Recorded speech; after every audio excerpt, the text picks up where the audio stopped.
Hi everybody, welcome back. All right, so now I'm going to talk to you about R visas.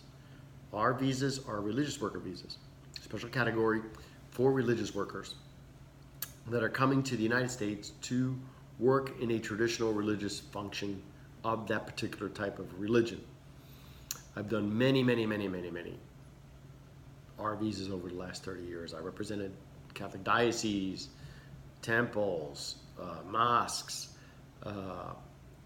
church Scientology, and on and on and on. All religions, essentially.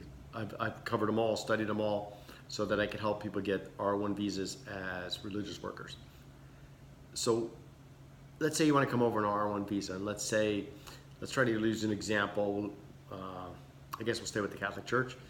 Catholic Church wants, clearly with the fathers and the nuns and the people that are ordained, they're coming over to work at a parish. I mean, pretty much that's a no-brainer.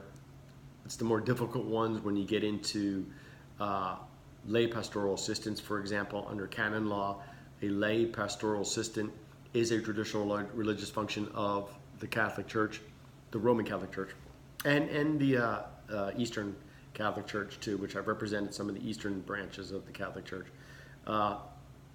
A lay pastoral assistant does qualify for an R1 visa. So you apply for the R1 visa, it has to be applied for in the United States. You cannot apply at the consulate. It has to get approved by the Citizenship and Immigration Services and sent abroad with an approval to the consulate in your home country. Once the R1 is approved, they can give you up to 2 years visa for the first time in, with extensions up to 5 years, sometimes 6, depending. And after the second year, you can actually apply for residency and get a green card under the religious worker visa program. It's called an I-360 form you file to apply for your residency after 2 years being in the United States on an R1 visa. Of course, you have to prove you actually did what you said you were going to do when you came over in the R1. If you're being paid, as opposed, even you're not going to be paid. You could come over as an R1 missionary, and missionaries get R1s, and they come over and they go out and they are paid by the church. All their stuff's covered, but they really don't have a salary. They're missionaries. Pledges of abstinence, pledges of poverty, all this stuff, and they go out and they proselytize, and they qualify too for religious worker visas. They also qualify for a green card after 2 years under the religious worker visa category. R1s are probably a confusing visa because you have to prove the nexus between the foreign. You have to prove that you've basically been a member of that religion in that specific religion 1 year before you applied for the R1 visa, so that you show that you're a member. You just can't, for example, you cannot be a Catholic and then you want to come over and be a Cantor at a Jewish temple.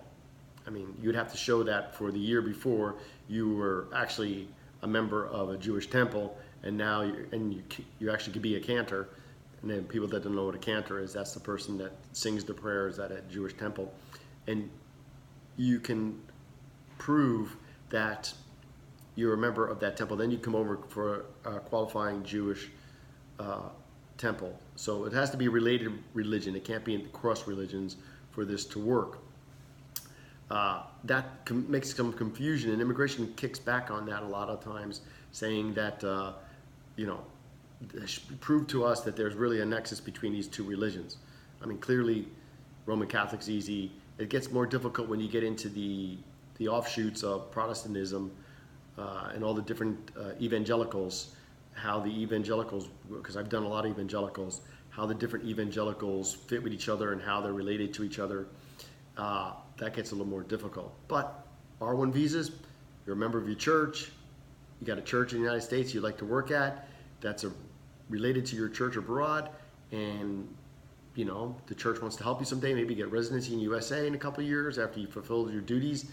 R1 visas are a great option, and not many people take advantage of them. So hope this helped you. If so, let me know, and have a great day.